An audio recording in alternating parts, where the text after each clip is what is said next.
Kung papipiliin nga ako kung mas gusto ko yung bake or no bake na cheesecake, mas gusto ko syempre yung bake. Pero ang saya tsaka ang dali lang kasing gawin ng no bake cheesecake, kaya tara, for today's video gagawa tayo ng mini no bake cheesecake.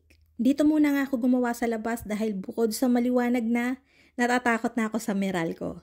So dito, meron tayong 1 1/4 cup ng graham crumbs, 100 grams yun o kalahati ng pack, 1/4 cup ng melted butter.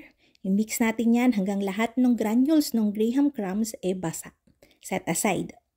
Ang gagamitin nga natin today ay itong silicone mold ko na to. Pagka nahanap ko yung link, lalagay ko sa description box o sa comment box yung link nito. Matagal na kasi to, 3 years ago pa. Pero kung wala kayo nito, pwede kayong gumamit ng cupcake pan, 3 ounce, or kaya sa mga pie pan na size 8, kasya to. O kaya sa size 6 na round pan. So ayun, nilagyan ko lang yan ng mahigit tigwa 1 tablespoon ng graham crumbs natin. Then, pinak ko na yan. Ilalagay natin to sa freezer hanggang kakailanganin natin. Mga 20 to 30 minutes, nakaset na to. So, importante dito sa gagawin natin, lahat ng ingredients nyo nasa room temperature na. Huwag nyong i-skip yun kasi importante yun. So, dito meron akong 225 grams ng cream cheese. So, yan. Room temperature na yan. Nilagyan ko yan ng pinch of salt, 1/2 cup ng sugar, and then imimix natin hanggang sa halos matunaw na yung sugar. Ang dali nga lang gawin ito. Kunyari may handaan kayo, tas kailangan nyo ng instant dessert, perfect na to. Nung matunaw ko nga yung sugar, nilagay ko na yung 1/2 cup ng all-purpose cream. Pwede din ang heavy cream. Naglagay tayo ng 1 teaspoon ng vanilla extract. Emul ko yung ginagamit ko. And 1 tablespoon ng lemon juice. Hinalo ko muna yan para hindi siya magtalsikan kapag minixan natin ng mixer. And then, kapag wala nang natitirang lumps, set aside. Nakikita nyo naman na runny yung mixture natin. So, ang gagawin natin ditong stabilizer ay itong gelatin. Meron ako ditong 8 grams o 2 teaspoon ng gelatin powder. Nilagyan ko yan ng 2 1/2 tablespoon ng water, room temperature. Ibubloom natin to o ibababad natin to for 10 minutes.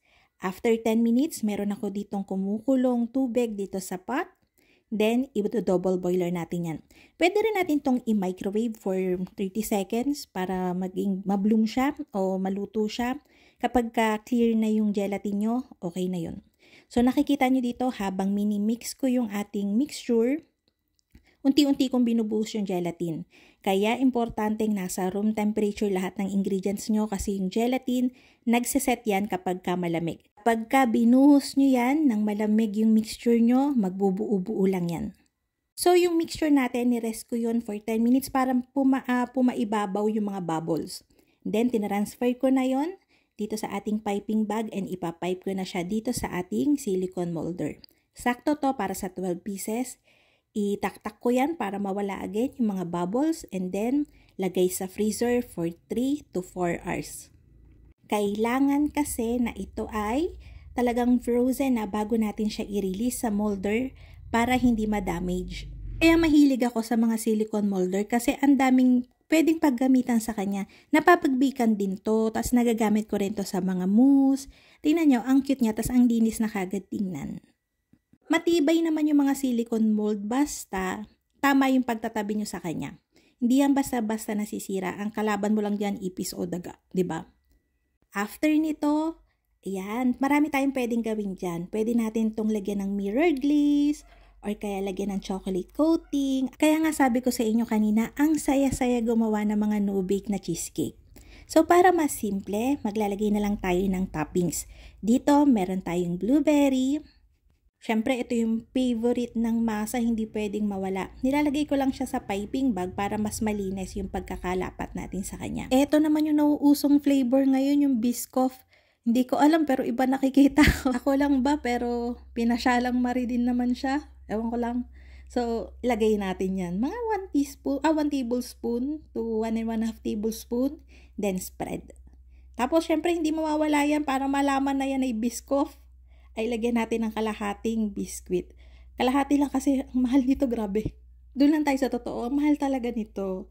So, yan. Spread lang natin siya. Na-hype nyo kasi masyado. Kaya ang mahal na tuloy lalo ngayon. Yan. And dito naman sa pangatlo natin, ito lang yung meron ako. Ito yung caramel ganache natin.